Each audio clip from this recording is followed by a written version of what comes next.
Welcome to a new video. It'll be short, just a few tips. Okay, that's the old engine, 2005 Dodge Magnum. Sorry about the messy, but the only time I had to do my wife engine is weekends, and sometimes during the week after come back from work. This is what I do, a mechanic, as some of you know me already. Okay, so I just changed the engine. Don't have oil yet in it. Okay, it'll be dry. So what I recommend is fill it up. You oil filter as much as you can, maybe 20-30 minutes before you guys ready to start it up the engine, ready to fire up the engine.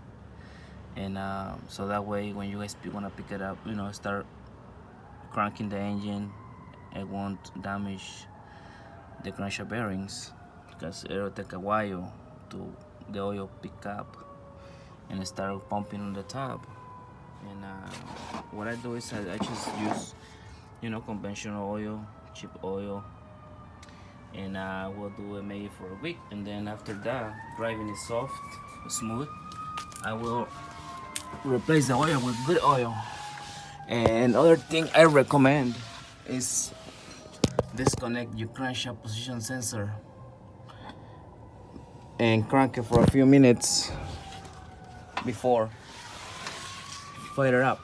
Finally fire up. See, no filter in it. You can put engine again. It's a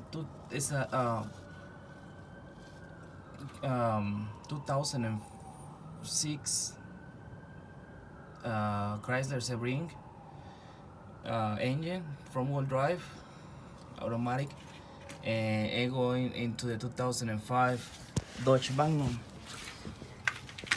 It's again interchangeable parts.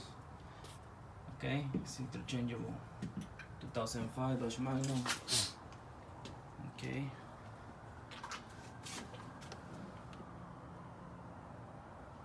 .7 liters. Okay. Everything is the same. I mean, block and heads only. Sorry, block and heads only. And you will have to transfer everything from intake, lower intake, the brackets, power steering bracket, tensioner, also the timing chain cover, because that's different. Remember, we the Chrysler Sebring is front wheel drive, so it'll be sideways with the motor mount over here. So, and we have a belt over here, and we don't have a motor mount, bracket style. And there's still a few details that I have to finish it. But first I gotta start it up. Still have to tighten out a few hoses and little details, as I say. But whenever it's running, I will start doing that little by little. Okay, guys. There's the timing cover, timing chain cover. Okay, the engine lasts 200 miles. I think I was the second guy who did the head gaskets, because I bought that engine like that, blow head gaskets, and I rebuilt the heads, valve seals, few valves, new valves, and but that's another story which I did in a previous video idea. Okay, guys, I'm ready to start this guy up. I will post a video when the car is running. Thank you for watching. Subscribe and give me some likes. Thank you, guys.